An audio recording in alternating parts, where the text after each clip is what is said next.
raadiyoo sagalee walabummaa Oromiyaati. Raadiyoon sagalee walabummaa Oromiyaa karaa marsariitii independent.org torbanitti yeroo lama kan isiniif dhiyaatu amma jalqaba. Raadiyoon sagalee walabummaa Oromiyaa akeeka qabsoo kan saba Oromoo bilisaaf biyya Oromoo walab sirna dimokiraasii faqaan bulu deebisanii gadi dhaabuuf godhamu deeggara. Akeeka qabsoo kana babal'isuufis hojjeta. Birmadummaan Oromoo dafqa dhiigaaf lafee ilmaan Oromoon dhugooma jedhee amana. Dhaggeeffattoota isaas wareegama qaalii kanaaf kakaasuuf carraaqa. Kun raadiyoo sagalee walabummaa Oromiyaati.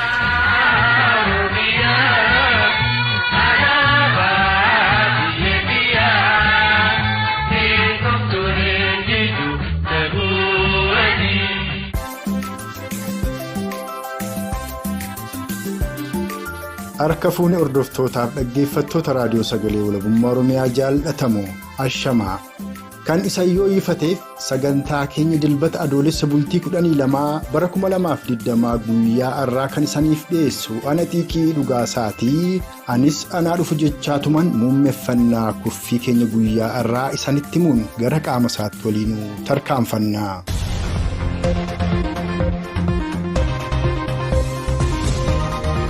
Ajjeechaa kanneessaan gooticha Oromoo qaroo dhaloota qubee weellisaa Haacaaluu Hundeessaa irratti erga raawwatamee booda diraamaa shiraa mootummaa nafxanyaa yeroo ammaatti Koloneel Abiyyiin adeemsifamaa jiru irratti uummanni Oromoo hagam dammaqee jiraa qoratuuf gara giddugaleessa Oromiyaa kaaba Shaggar Salaaleetti bilbiluun marii gabaabaa Oromticha tokko waliin taasifnee fi taatee waliigalaa ajjeefamuu weellisaa Oromoo qaroo dhaloota qubee hordofuun guutuu Oromiyaa fi biyyoota ambaa garaagaraa keessa Oromoota jiraataniin hojjetamaa fi dubbatamaa jiru. Qeerroon bilisummaa Oromoo attamiin ilaalu roobni yookaan taatee gaariin kami hanqinni yoo jiraate attamiin yoom eenyuun furamaa fi qabsoo bilisummaa Oromoo kan ammoo giddugaleessaan kan hooggana kennaa jiru eenyu yoo hooggansa hin qabaanne kan ofafoof eenyuun hoogganamuu qaba gaaffii jedhuu fi kabiroo kaasuudhaan yaadaaf deebisaa miseensa qeerroo bilisummaa Oromoo tokko irraa argannes sagantuma kana keessatti kan isiniif dhiyeessinu ta'a. Turtiin keessan haga duguggaa kurfii keenyaatti nu faana haa ta'uuf isan hawwataa yaada Oromticha giddugaleessa Oromiyaa kaaba Shaggar Salaalee irraa arganne isiniif dhiyeessuun sagantaa keenya aanfannaa itti dhiyaadhaa.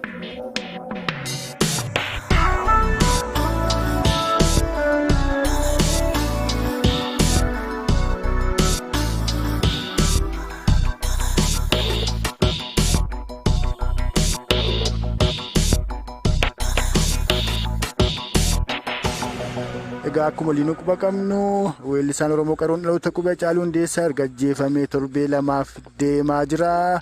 Sanas ammoo guyyaa tokko dura eenyu kan baanan adda Abeebeedhaa gadi baatee kan ajjeese abaluudhaa ergama akkasiin deema jetteetu garuma Oromootti deebisuu kan isheen barbaaddetu jira akkuma dhaaba isaaniitti jechuudha.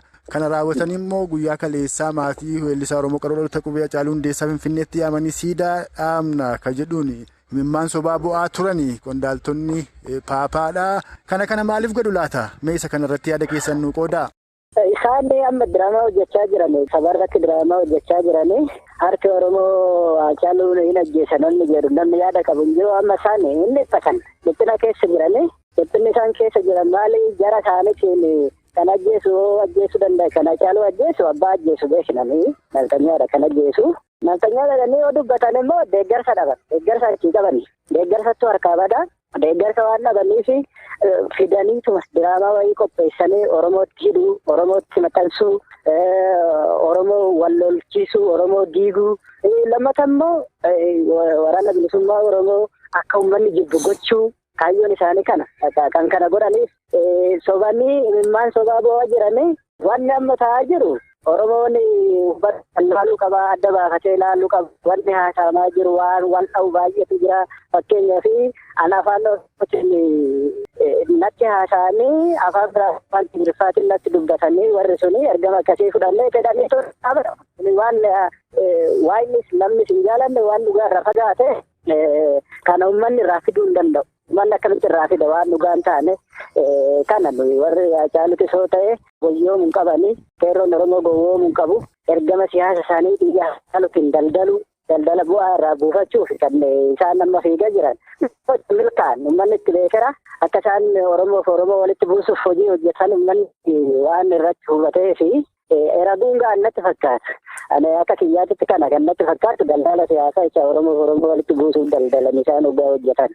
Egaa miirri hawaasa Oromoo guutuu ka biyya keessaaf alaadhaa ajjechaa weellisaa Oromoo qaroo dhaloota qubee Hacaaluu Hundeessaa irratti raawwate walqabatee maal akka ture tarkaanfiilee attamii akka fudhataa ture kan waliinuu quba qabnudha. Erga amma ibsi kun guyyaa 2 dura ba'e erga guyyaa kaleessaa immoo magaalaa Finfinnee keessa siidaa dhaabnaadhaan olola oofanii as miirri uummataa waan jijjiirame isinitti fakkaataa warraaqsarraa waan booddeetti deebi'u isinitti fakkaataa meesa kana waan qabatamaatti naannoo isin jirtan jiru nuu hima.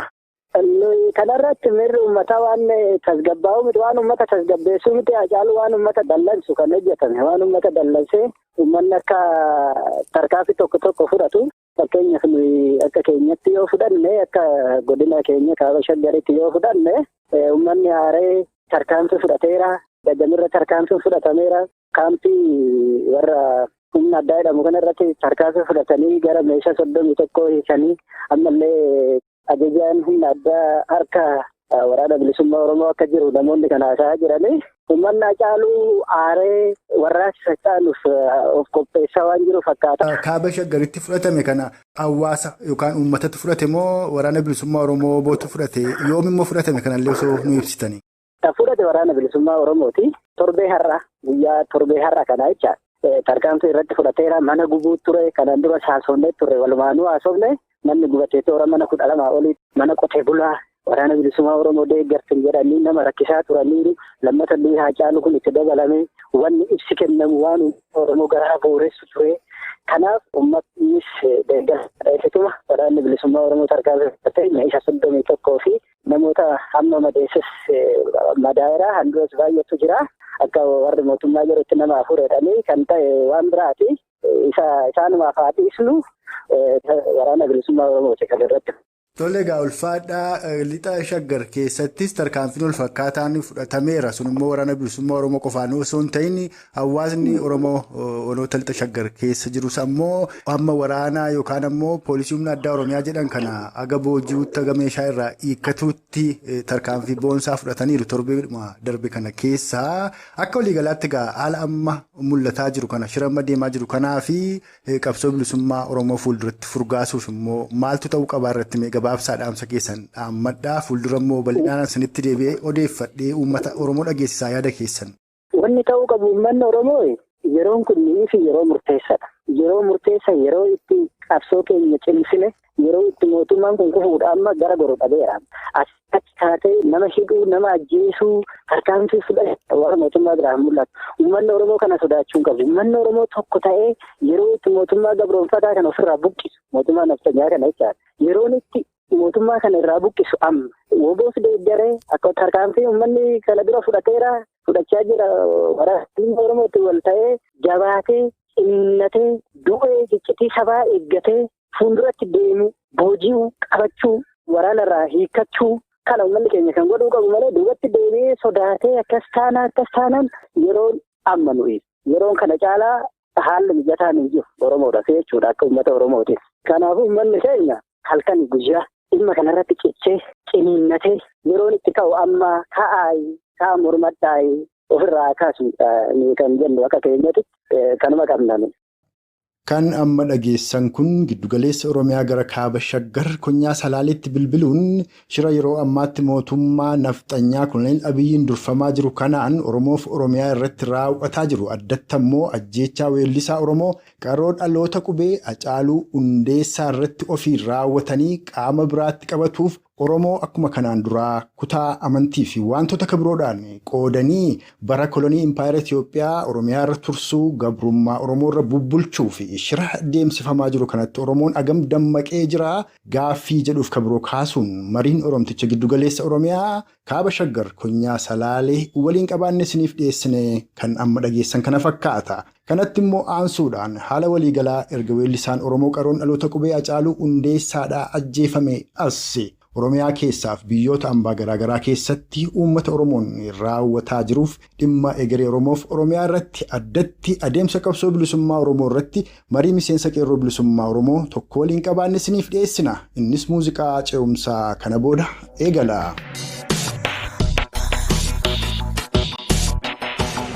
Miseensa qeerroo bilisummaa Oromoo lixa Oromiyaadha. Guyyaa 2-3 dura miseensa qeerroo bilisummaa Oromoo giddugaleessa Oromiyaa tokko dubbiseen ture. Innis ammoo Oromoonni biyya ambaa jiran kanneen kanaan duras xiinxaltoota siyaasaa ofiin jedhan hayyootas ofiin jedhan qeerroo bilisummaa Oromoodha biratti waan kan biraa bixxiluu fi akka deeman sun qeerroo bilisummaa Oromoo akka mufachiisee jiru. Isaanis waamicha yookaan ammoo warraaqsa maqaa qeerroo Oromiyaa jedhu tokkoon waamaa akka jiran. Warraaqsi amma eegalee jiru kunillee akka inni yeroof dhaabbatu fa'aa dubbii isaan dubbatantu jira. Ibsa isaan marsariitiilee garaagaraa irratti baasanis argina.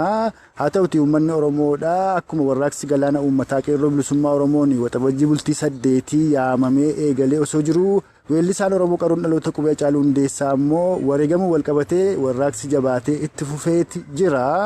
Mee ati akka keetti waan biyya alaatii awweenfamu kanaa fi haala qabatamaa ammoo Oromoonni Oromiyaa keessatti keessa jiran uummata Oromoof ibsi. Waan lixa Oromiyaatti ta'aa jirus ammoo waan quba qabdu uummata Oromoof ni ibsita gara goolabaatti jechuu kooti.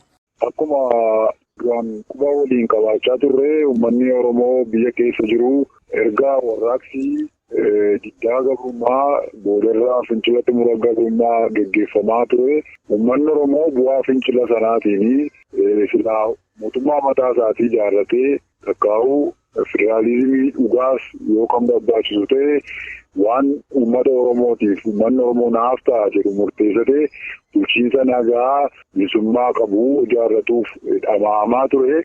Erga gatatee dhiigni uummata keenyaa qeerroof qarree dadhabbiin qabsaa'ota Oromoo waraana bilisummaa Oromoo erga bishaanitti gale as waggoottan 3 kanaa uummanni Oromoo bifa adda ta'een galata argachuun kan isaa malu dhiibbaan garaagaraa irratti geggeeffamee durii garmalee akkasumas hidhaan garmalee saamichiif godaansi Oromoo irratti takkaan baratamne sirna kam keessatti hin baratamne sirna kana keessatti baran uummata Oromoo irratti geggeeffamaa ture waan argaa turre jechuudha. Kanaan dhiibbaa roorroo ammaa taatee uummata Oromoo irratti geggeeffamaa jiru hayyoonni Oromoo quuqama sabaa qaban qeerroon bilisummaa Oromoo waraanni bilisummaa Oromoo addatti dhiiga cobsee dhamaatii jabaa hiraarfama garaagaraa irratti geggeeffameetu qabsoo kana fuulduratti tarkaanfachiisee uummata Oromoo irraa waaroo garbummaa irraa baasuudhaaf qaanii salphina keessatti kuufee keessaa baasuuf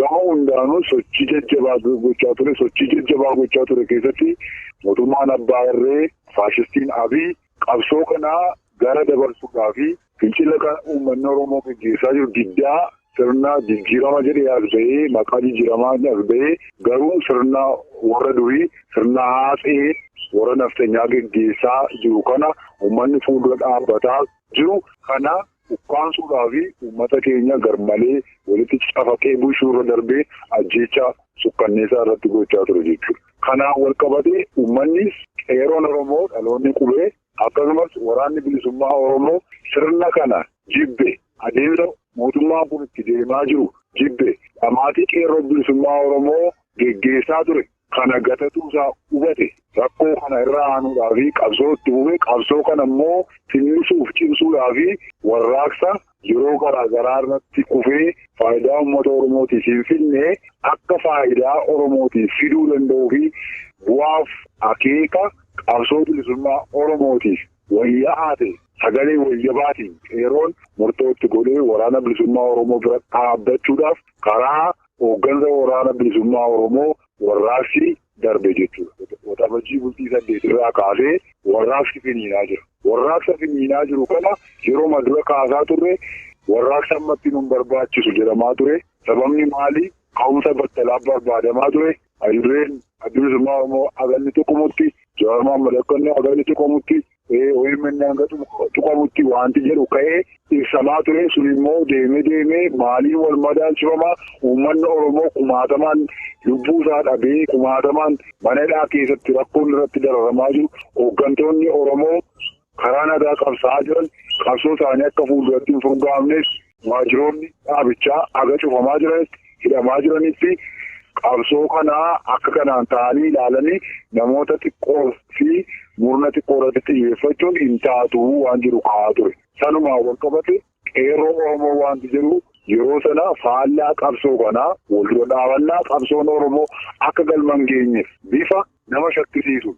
Wanti kaleessa shakkaa ture wanti kaleessa akka Oromoon bilisummaa argatee ture sana tikfatee wanta barbaachisu akka hin oolfanneef ofii walitti dadhabe qabsoo kana geggeesse jaarmiyaan qeerroo hayyoonni Oromoo sabboonummaa qaban waraanni bilisummaa Oromoo akka inni akeeka sana galman geenye warra gantootaa fi warra bulguu qabsichaa hattuu qabsichaatti maqaa jijjiiramaatiin qabsootti kennanii uummanni Oromoo bu'aa silaa bilisummaa argatu har'a gabrummaadhaa fi lubbuutti dhabuu keessa galee jira jechuudha. Kanatu dhufe qola lamaantu wal dhiibaa dhufe kun maaliif jennaan uummanni Oromoo siyaasaan bulchaajee yeroo inni itti battalatti deebii barbaadutti deebii siyaasaa laachuudhaan siyaasaan uummata keenya goolanii golatti mormatti wal cabsuudhaan uummanni Oromoo diina isaa kan ta'e mootummaa badhaadhinaa mootummaa Abiyyiin walumaa galatti sirnicha jigsuudha tokko faarsee tokko akka inni arrabsu bifa kanaan kan tolfame wanti qeerroo Oromiyaa jedhamu kun as ba'e.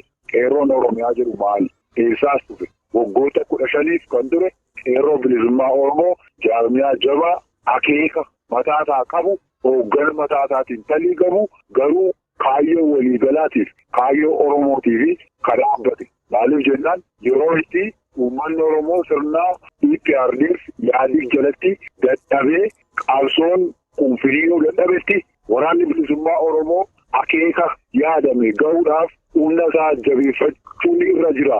Ammin akka jiru kun immoo haala itti siyaasni biyya keessaa itti oofamaa jiru bu'aa fidaa hin jiru jedhameetu qeerroon bilisummaa Oromoo qabsoo bilisummaa Oromoo jabeessuudhaa fi Oromiyaa keessatti waraanni bilisummaa Oromoo akeeka uummata Oromoo kana akka inni gadhaabu walabummaan biyyaa akka inni dhufu gajjabeessuudhaa fi qeerroon gaggeeffamaa ture. Qeerroo bilisummaa Oromooti. Uummannis qabeeku qeerroonis qabeeku. Amma kan waliin lolaa jiru murna xiqqaa maqaa mufannaatiin mootummaa kana kaleessa jechaa turanii har'a immoo itti mufatanii gara biyya ambaatti deebi'an diyaaspoorota kaleessa qabsoon bilisummaa Oromoo akeeka barbaachisaa ta'e irra akka inni hin himalleef gara dabsan. Nama tokko of bira qabuudhaan nama tokko akka sirnaatti ilaaluudhaan kaleessas kan nu cabse kaleessas qawwee kan nurkaa fuudhe kan nurkaa fuudhise bifa kana ilaaluu dadhabameetu har'a maqaa qeerroo Oromootiin gadi ba'ame. Sun maali wanni biyya keessatti geggeeffamaa jiru ilmi Oromoo dhaloonni qubee qeerroon bilisummaa Oromoo qarreen bilisummaa Oromoo mana hidhaa jirtu. Waraanni bilisummaa Oromoo Oromoodhaa fi agabee dhiiga buusee lubbuu itti dhabee iraarfama eelaa itti ta'e kana hundumaa danda'ee lubbuu hiriyaasaaf dhabamte akka waa tokkootti osoo hin ilaalin akeeka sanaaf darbame sana gatii dhabsiisuudhaaf hojjetamaa jira jechuudha. Gatii dhabsiisuudhaaf. Kun immoo maal fidaa jira? Yooris wal dhaabannaan akka inni dhufu. Murni kun murna bor dhimmoota biroo ijaaruuf deemu ta'eetu namatti mul'ata. Maaliif jennaan qeerroon bilisummaa Oromoo kaleessas bara 2015 erga warraaqsi diddaa gabrummaa dho'e sun akkatti dho'e beekamaadha. Qeerroon bilisummaa Oromoo sadaasa 9 maree geggeessee sadaasa 12 bara 2015 fincilli diddaa gabrummaa dho'e gincitti. Dudduuba deebinee yoo hin ilaallate jechuudha. Seenaasaa irraanfanneetiin miti. Yeroosis har'as qeerroo bilisummaa Oromootu jira. Qeerroon bilisummaa Oromoo har'a jiru maqaa jijjiirratee hin qabu jechuudha. Qeerroon Oromiyaa ayyee hundi keenya iyyuu qeerroo Oromiyaati. Bareedaadha maqichi. Qeerroo Oromiyaati. Qarree Oromiyaati. Haati keenya, abbaan keenya, biyyi keenya kan nuti itti dhiigaa jiru, kan lubbuutti dhabaa jiru Oromiyaadha. Oromoodhaaf. Ammoo waan hojjetamu caasaa qindaa'aaf akeeka qindaa'aa mataasaa danda'e qabaatu kaleessa waanni kun nu baasuu hin danda'u. Uummanni Oromoo qaanii keessatti kufee jira, gabrummaa keessatti kufee jira. Garbummaa kana jalaa baasuudhaa fi waraana bilisummaa Oromoo jabeessee kan lafatti dhaabu qeerroon bilisummaa Oromoo aga ganda Oromoo fi Oromiyaa keessatti gad dhaabachuu danda'utu irra jira jedhamee waggaa 15 dura gadi dhaabbatee jira jechuudha. Kanaaf waggoota ammaan adeemee bu'aan bakki milkii itti geggeeffamaa jiru kaleessa warri kun nu dadhabsiisaniitu waan argamne jedhamee daandiin duraa dhahamee fi mataan hooggansa kanaas biyya keessa jira kalolaa jiru kalolchiisaa jiru. Kan namoota kana daandiitti baase immoo roorroodha jedhame roorroo kanatti immoo ammas fincila kana nu geggeessisaa jira. Namoota roorroo kanaaf gadi ba'an immoo qaamni fedhiidhaan lubbuutti kennee hoogganaa jiru jira waraana bilisummaa Oromooti jechuudha. Qeerroo bilisummaa Oromooti jechuudha. Jarreen kun lamaan utubaa jabaa uummanni Oromoo irratti dhaabbatee jirudha. Riqicha uummata Oromootiif jechuudha. Biyya alaatii dhahamee qabsoon haasa'amuu hin danda'amu. Qabsoon biyya alaa taa'amee geggeeffamu kaleessas bu'aan finne. Akka maraatuutti namoonni haasa'aa turaniiru. Waa tokko sii kaasuuf yoo ta'e miidiyaa tokko yeroo darbe ilaalaa turre. OMN irratti waan Dr. Ittaanaa Abdii haasa'aa ture, Profeesar Isqeel Gabbisaa haasa'aa ture, waan Dr. Oneg Gabbisaa haasa'aa ture, otoo Hacaaluun hin awwaalamin ittiin tokko hafee waan isaan haasa'an dhaggeeffataa ture. Jara kana addatti qeequu otoo hin taane Oromummaa isaanii beekumsa Oromootiif bu'aa buusu. Amma isaan haasa'anitti ni fudhannaa daandii irraa yoo isaan maqan qeequun mirga qabna jechuudha. Eenyuyyuu qeequu hin danda'a. Tarii yeroo kana haasa'amu koomentiin addatti ati akkasii ati akkanaa ati maal fidde jedhu namni kaasuu danda'a sun dadhabina. Irratti bu'aan biyya keessa jiru hammam safarame maaltu milkeessee eenyutu mootummaa kan dura dhaabachaa ture abbaan mul'ata adeemsa kanaa immoo eenyu kan jedhu Oromoon biyya keessaas biyya alaas beekuu danda'u qaba. Maaliif jennaan bara 2018 2010 akka Habashaatti yeroo namoonni muraasi mormi xiqqaan mootummaa kanaaf faarsaa turan qeerroon Oromoo mul'ata qabu waraanni bilisummaa Oromoo qaalluu Oromoo ta'e. Adeemsa mootummaa kanaa jalatti baree mootummaa kana jala hin deemu akeekni Oromoo galma hin geenye waan manaa ba'ee adam milkeessutti duubanni hin deebisu jedheetu wareegama kafalee uummata rafe dammassee har'a yeroo itti mootummaan kun bulguu ta'ee bineensa ta'ee gadi ba'ee waraanni bilisummaa Oromoo har'a warqii ta'ee barbaadamaa jira. Sana kan fide abbaa mul'ataati jechuudha. Sanarraa maqsuun immoo cubbuudha beeki. Irraa maqsuun hin danda'amullee. Kana ibsuufii barbaanna. Waan yeroo darbe haasa'an sii tuquuf yoo ta'e wanta biyya keessatti abbaan qabsoo hidhameera. Kallattii qabsoo amma keessa jiru gara fuulduraa hidhamee gaafannaan uummanni maalirraa eegaa ture? Qeerroon akkamittiin akka karaan cufamu akkamittiin akka waan miidiyaa taasaan kun waraana bilisummaa Oromoo waliin hooggantoota waraana bilisummaa Oromoo wajjin akkamittiin akka taliigamuu danda'u haasa'u jedhamee irraa eegaa ture. Ammadaan qosanan irraa eegaa ture. Garuu waan lama kaasan tokko kabajamaan dhaloota qubee Hacaaluun guyyaa kamisaa darbuun qabu sun immoo Finfinneetti ta'uu qabaa jedhame. Raayit waan sirriidhaa yoo sanan taane kallattiin qabsoo keenyaa maali jedhamnaan namoota haasaa viidiyoo keessa jiran gorsaa deebisaa. Yoo hin hojjenne ta'e achumatti akka dhaabbatu jedhame tokko. Lammeessoo biyya keessatti hooggantoonni qabsoo kanaa hidhamanii jiru waan ta'eef gara fuulduraatti ammoo hooggansa qabsoo kanaa biyya alaatti tolchuu dandeenyaa karoora baasuufii dandeenyaa jedhame. Maal jechuudha kun? Qabsoo kana kan hoogganaa jiru itti du'aa jiru lama jira. Waraanni bilisummaa Oromoo hooggansi waraana bilisummaa Oromoo eessa dhaqe? Mootummaa kana gara inni itti deemu beekeetu daggalatti hafee uummata isaa kaliigaa jira. Adeemsa warraaqsa kanaas lafa kaa'eetu waamicha kanaaf waxabajjii 8 duratti tokko lama jedhameetu ibsame. Maaf sanaa hojii walitti hidhuun dadhabame. Bu'aan barbaachi maal? Isa kanatti ilaalamuutu irra jira jechuudha. Jawaariif Baqqalaan hidhamuusaa hin deeggarrus. Aga isaan ba'anitti qabsoo keenyatti fuufna. Jawaariif Baqqalaa qofaaf otoo hin taane jaalabdiin achi keessa jira. Warraaqsota baay'eetu achi keessa jira. Kaayyoo fufaafaatu achi keessa jira. Namoota jajjabootu achi keessa jira. Amaan fileefaatu achi keessa jira. Namoota baay'ee namoota qeerroo bilisummaa Oromoo wajjin hidhata qaban kanneen akka Jaaliyaasoo Kabbafaafaatu achi keessa jira beeki. Namoota kana lamaan qabsoon keenya yoo isaan ba'an qabsoon keenya dhaabbata hin dhaabbatu. Qabsoon keenya sirna irratti sirna kana immoo kan uffisnu namoota 2-3 mootummaan kun ofii hidhee ofii gadhiisuuf qofa otoo hin taane mootummaan nu hidhe kun mootummaan nu ajjeesaa jiru kun agannii qabsoo keenyaan sirni kun galagaluu danda'utti itti fuufna. Isa kanaaf immoo humni jabaan waldura dhaabannaa maqaa qeerroo Oromiyaatiin gadi baasanirraa waan sila jiru qeerroo bilisummaa Oromoo sana fudhatanii waliin deemuun murteessaadha. Wanni biyya alaatti deemaa jiru kun ammayyuu imaanaa uummata Oromoo beeka. Gidduutti si dhaabuu hin ta'iniiti waa'ee maqaa hayyootaan dooktaraan piroofeesaraan xiinxalaadhaan biyya ambaatti haasa'amaa jiru kanaaf baay'ee xiyyeeffannoo kennuun hin barbaachisu maaliif warri amma biyya ambaatti haasa'an kun guutuutti Oromoof bu'aa hin buufne jechuullee baannu bu'aa isaan buusanirra gaagama isaan qabsoo bilisummaa Oromoof uummata Oromoo irraan ga'antu guddaadha. Isa kana uummanni Oromoo si wallaalaa jedhee hin yaadu.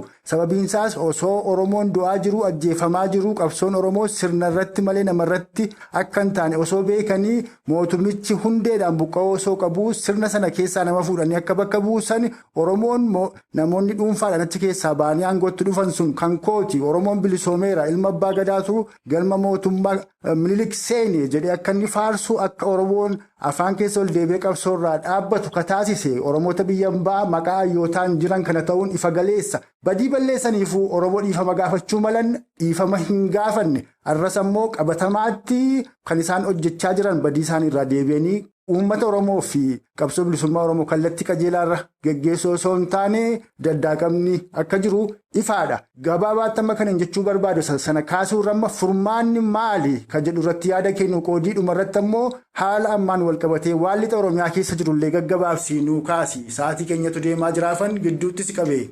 Wanni furmaata ta'u akkuma haatuu kaastee kun uummata baay'eetiif ifaadha garuu waan nuti irra deebinee kaasnee fi irra guddeessa uummanni Oromoo miidiyaadhaan haguugamee jira. Miidiyaa mootummaa qofatti waan mootummaan jedhu fudhataa jira. Ammoo miidiyaan kabiraan biyya keessatti tajaajilaa jiru. Uwwisa miidiyaa jara kanaaf jira. Uummanni keenya immoo isa kanaan akka inni hin burjaajamneef daddaaqamni kun uumamaa jiru. Kallattii haa qabatudha irra guddeessa. Kallattiin fuulduraa rakkoo kana keessaa ba'amuu qabuuf uummanni keenya maal gochuu qabaa? Sadarkaa hayyootaatti hayyoonni xurree bilisummaa Oromoo kana duukaa bu'anii bilisummaa Oromoo kanaa fi bu'aa argamsiisuu dandeenya ofiin jiran maal gochuu akka qabaniif diyaasporaan biyya alaa biyya keessatti maal hojjechuu akka qabu tuquuf hin fedhaa jechuudha. Akkuma amma argaa jirru qabsoon kun milkii akkuma argamsiisaa jiru cinatti immoo rakkoo mataa isaatii dhashaa jira jechuudha. Nuti qabsachaa jiru rakkoo Oromoo lakkuu gochuudha.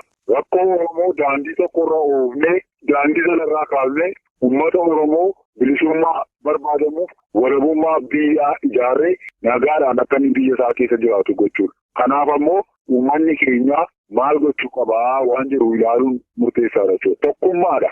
Irra deebinee faarsina tokkummaa. Tokkummaa faarsaatu tokkummaadhaaf hin bullu. Eenyuun keenya waa'ee tokkummaa faarsina. Tokkummaadhaan biyya ijaarra. Tokkummaadhaan mootummaa kana irratti kaa'anaadha. Akkuma eenyuyyuu beeku humna uummataatu jabaadha. Misaayiliif taankii dadhabsiisu ka dura dhaabbatu humna uummataati. Humni uummataa sanarra ni caala jechuudha. Kanaaf uummanni keenya tokkummaa faarfamaa jiru kana akka muuziqaa yeroo hundumaa dhaga'ee miira isaa haasuu hin dandeenyetti ilaaluurra akka muuziqaa haaraa nama hawwatu tokkummaa isaa kana leellisee ho'isee tokkummaadhaan mootummaa kana dura dhaabbachuu danda'utu irra jira. Waa'ee tokkummaa kaafte sababiin isaa Oromoon takkaadhuma tokkummaa dhabeen beeku kan tokkummaa dhabee kaayyoo qabsoodhaas olii gadi jajallisee uummata Oromoo burjaajesse jaarmiyoota Oromooti. Kanaaf tokkummaan faarfamaa ture sunuu tokkummaa qajeelaa hin turre tokkummaan Oromoof barbaachisu tokkummaa Oromummaa isa kanammoo jabeessuu fi tokkummaa kaayyoo qabsoo bilisummaa yookaan akeeka qabsoo sana giddugaleessa yoo godhate tokkummaan Oromoo dhugaa sun fulla'eetu.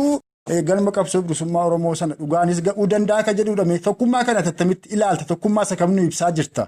Hayyee tokkummaa an ibsaa jiru tokkummaan yeroo adda addaatti murnoonni maqaa tokkummaa faarsuutiin achi keessaa xurree bilisummaa Oromootiin bu'aa mataa isaa bu'aa bilisummaa Oromoo irra deemsisuu manna maqaa tokkummaa dheeffachaa murnoota jaarmiyoota mataa isaanii ijaaruudhaan uummanni Oromoo akka inni tokkummaa mataa isaatii hin qabaanne. Kutaadha. Nagaan bifa garaagaraatiin sadarkaa jaarmiyaatti qoodanii uummanni Oromoo akka inni mataa isaa walitti hin dhufne gochaa turaniiru jechuudha. Biyya alaati akka biyya keessaati. Kan hin baanaa jirus kan hin jechaa jirus Oromoo sadarkaa ammaatti maqaa jaarmiyaatiin maqaa murnaatiin waan socho'u sana ofitti fudhatee maqaa tokkummaa fakkeessee waa socho'aa jiru qabsoosaa karaa dhaabuurra tokkummaa Oromummaa irratti hundaa'e tokkummaa rooroo uummata Oromoo ittisu ofirraa ittiin qolachuu danda'u tokkummaa bilisummaa Oromootiif bu'aa buusuuf daandii bilisummaa Oromoo irra dhufamee as kana utubee bu'aa qabsoo bilisummaa Oromootiif fiduu danda'u kanan barbaadu jechuudha. Tokkummaa dhiigaa fi tokkummaa kaayyoo qabsoo Oromoo giddu galeessa godhatuun tokkummaa dhugaa sanaan deemuutu furmaataadha. Akkasitti nu godhe. Kuni furmaata jabaa qoricha qabsoo bilisummaa Oromoo keenyaati jechuudha. Tokkummaa Oromummaa bilisummaa uummata Oromootiif barbaachisu kan kaayyoo uummata Oromoo kaleessaarraa hin maqne kan dantaa uummata Oromoo hin gurguure jechuudha. Kan akka bishaan gabatee irraa siyaasa Oromoo kana burjaajessee uummata Oromoo boris deebisee waaroo gabrummaa kan wareegama isa kafalchiisu keessatti hin kuffisne jechuudha. Isa kana taliigama mataa isaatiin tokkummaa taliigama qabsoo bilisummaa Oromoo Oromummaa irratti bu'ee bu'aa uummata Oromoof nagaa waaraa uummata Oromoo fiduu danda'u humna jabaa diina irratti haa ta'u fira nu keessa taa'ee qabsoo uummata Oromoo nyaatu irratti illee akkuma kana urree ta'uu danda'u irratti isa kana kan of keessaa qabu tokkummaa kan akka inni leellisu jabeeffatu barbaadaa ture. Inni bira hayyoota. Hayyoonni keenya duuba of godha. Keessumaa hayyoota kam jechuu dandeessa. Hayyoonni miidiyaatti ba'anii waan garaagaraa ni dubbatu. Dubbiin dubbatamu garuu deemee akkaataa miidiyaadhaaf barbaachisuuf akkaataa namoonni muraasni itti barbaadanitti kan dubbatan ta'uu hin qabu. Kan uummanni Oromoo keessa jiru rakkoo ammatti ajjeechaa hidhaa gararama godaansa mootummaa baatee uummata kana sanyii duguugiinsa keessa gashee uummata Oromoo naafu tokko malee fitaa jiru kana akkamiin ifirraa darbina kan jedhu irratti dubbatamee dubbii uummata Oromoo ijaaru dubbii jaarmiyaa Oromoo ijaaru dubbii qeerroo bilisummaa Oromoo walitti qabu danda'u dubbii waraana bilisummaa Oromoo jabeessee waan barbaachisu sansakaa waraanni bilisummaa Oromoo irra ga'ee jiru kana gara fuulduraatti dabarsuu danda'u. Gulantaa amma ijaarame gara fuulduraatti tarkaanfachiisuu bifa danda'uun yoo ta'e dubbiin dubbatamaa jiru kun bu'aa fiduu danda'a jechuudha. Kaleessa uummanni Oromoo TPLF jalaa uummata Oromoo baasuuf abuma amma uummata Oromoo lafatti fixaa jiru. Viidiyoo kana TPLF jalaa baasuudhaaf ilmaan Oromoo dindoleen hin jiru jechuudha. Oromiyaa mararra. Har'as taanaan immoo naftanyaa jalaa isaan baasuudhaafatu dhiiga malee dhangala'aa jira. Dubbiin kun ilaalameetu wanta uummata Oromoo gara fuulduraatti baasuu danda'u. Inni amma uummanni Oromoo keessa jiru kana keessa wanti argamu gara bu'aa bilisummaa Oromoo uummata Oromootiin nagaa kennuu danda'utti akka ta'uu danda'utti hayyoonni keenya kana beekanii galgalaaf ganama irratti hojjetanii waan kana qixeessanii bocanii sammuu uummata Oromoo gara tokkotti deebisee sammuu uummata Oromoo gara tokkotti deebi'ee qabsoo Oromoo biyya keessatti dhiiga kaffalchiisaa jiru. Uummata Oromoo diinagdeedhaan gad deebisaa jiru. Uummanni Oromoo itti dadhabaatti itti tumamaa jiru. Kanaa wajjin walitti hidhamee akka deemuu danda'u isa kana dubbachuu qabu malee murni tokkotti keessaa ba'ee inni as keessaa dhumaa jiru. Inni as keessaa uummanni Oromoo sabbata isaatii baatee qabsoo kana gargaaraa jiru. Qabsoon kun akka bu'aan argamsiisu akka waa tokkotti lakkaa'ametti ilaalamee kabiraan itti faarfamee har'as uummanni Oromoo murna achi keessaa ba'ee uummata Oromoo ajjeesaa ebeluun keenya jedhamee bor immoo jara moosisuudhaaf yookiin immoo mansifachuudhaaf deemamu kun sirnallee miti isa kanarratti ta'uu hin danda'u. Isa kana beekee waan barbaachisaa ta'etti wanta uummata Oromoo bu'aa buusuu danda'u irratti dubbachuu qabu. Oromoonni biyya alaa jiran diyaaspooraan illee kanarratti hubatee socho'uu danda'u qabaa waan jettuun qaba. Maaliif jennaan har'a durii artista Haacaaluu Hundeessaa dhaloota qubee sabboonummaa isaatiin onnee isaatiin laphee uummata Oromoo hunda keessa jiru diinas naafise leellistoota sirna nafxanyaatiif illee mata dhukkubbii ta'e durii isaa ijaamaa du'a Oromoof uummanni Oromoo kaabaa kibbatti baay'eetti du'aa jiru salphifamee tuffatamee deemamee aga ija uummata Oromootti quba dha'ametti ilaalama jechuudha. Kun immoo maalli wanta uummanni Oromoo keessa jiru arguu dadhabuu hayyoota keenyaa uummata Oromoo biyya abbaa jiranii qabsoo kana gar tokkotti walitti qabamee akka Oromoof ta'uu danda'u bu'aa irra gahuu dadhabuurraan kan ta'etu namoota keenya dhabne booris dhabuu dandeenya jechuudha. Sirna yeroo darbeetti Eebbisaa faadhamne Yoosef Gammachuu faadhamne Usumaayyoo Muusaa faadhamne baay'eedha jechuudha. Uummanni Oromoo beektonni Oromoo dhabaman artistoonni Oromoo dhabaman. Kanaaf har'as waan sun irraa baranne waan ta'aa jirutti kallattii garaagaraatti baafnee deemuu mooraa qabsoo bilisummaa Oromoo waan utubuu danda'u mooraa diinaa hundee keenya gabbisuu dhufa danda'u gabbina kanaan immoo uummata Oromoo bu'aa barbaachisu akka isaatii isaa galchuu dandeenyu bifa kanatti dubbatamuu danda'utu irra jira. Oromoon biyya alaa jirullee miidiyaaleen biyya hambaa keessa jiran illee kanarratti uummata Oromoo keenya gammachuu danda'u qabna. Gar tokkotti fiduu danda'u qabna. Uummata ijaarametu lagataa. Ijaarsi ijaaramnu garuu ijaarsa qabsoo bilisummaa Oromoo waggoota hedduu lakkoofsise. Amma immoo finiinfalee itti deemamaa jiru. Gidduutti immoo buttoonni cululleen qabsoo bilisummaa Oromoo qofaatti morna biraa ijaaruudhaaf deemaa jirtu kanarraa baraarree akka uummata Oromootiif bu'aa buusuu danda'utti ijaaruu dammaqsuu ijaaruu gara bu'aa qabeessaatti immoo wal tarkaanfachiisuu danda'u qabna. Kun shaffiidhaan hojii keessa galamee deemamuu qaba. Yaada biraa of keessaa naquu danda'utu irra jira. Namoonni baattoon yaadota garaagaraa ta'uu hin dandeenye. Namni ba'ee waan lama sadii haa ta'een daandii waan nuu kaa'inutti hin fakkaatin. Kan wareegama kaffalaa jiru uummata Oromooti. Qeerroo bilisummaa Oromoo biyya keessaati. Waraana bilisummaa Oromoo biyya keessa socho'aa jiruuti. Kun ilaalamuu danda'u qaba. Waan hin dubbanneef, waan uwwisa miidiyaan arganneef namoonni beekumsa hin qaban waanti jedhamu kallattii qabsoollee bocuu hin danda'an ilaalcha jedhamurra namni biroo hin qabu. Kallattiin laatamaa jira. Warraaqsi kun abbaa qaba. Warraaqsa Oromoo gaagaama keessaa, kufaatii keessaa, salphina keessaa, gabrummaa keessaa baasuudhaaf, baraaruudhaaf gaggeeffamaa jiru. Kan ammoo kan gochaa jiran hooggantoonni qabsoo kanaan lafa jiru. Eenyu akka dhaga'amuu qabu Oromoon beekuu danda'u qaba. Olaantummaadhaaf walaga juutiif miti. Garuu buttoota qabsoo saamtota hattoota irraa eenyu si ittisa? Eenyu kan siif rakkoo argaa jiru? Maal jedhe? Qaallonni Oromoo maal dubbatan? Waggoota sadan dura waan irra ta'aa jiru hin dubbanne har'a jarri maaliif dhaga'amuu dadhaban? Toora kanarratti uummanni keenya biyya alaa jirus miidiyaan alaas hayyoonni keenyas kanarratti qabachuu danda'u qabaa.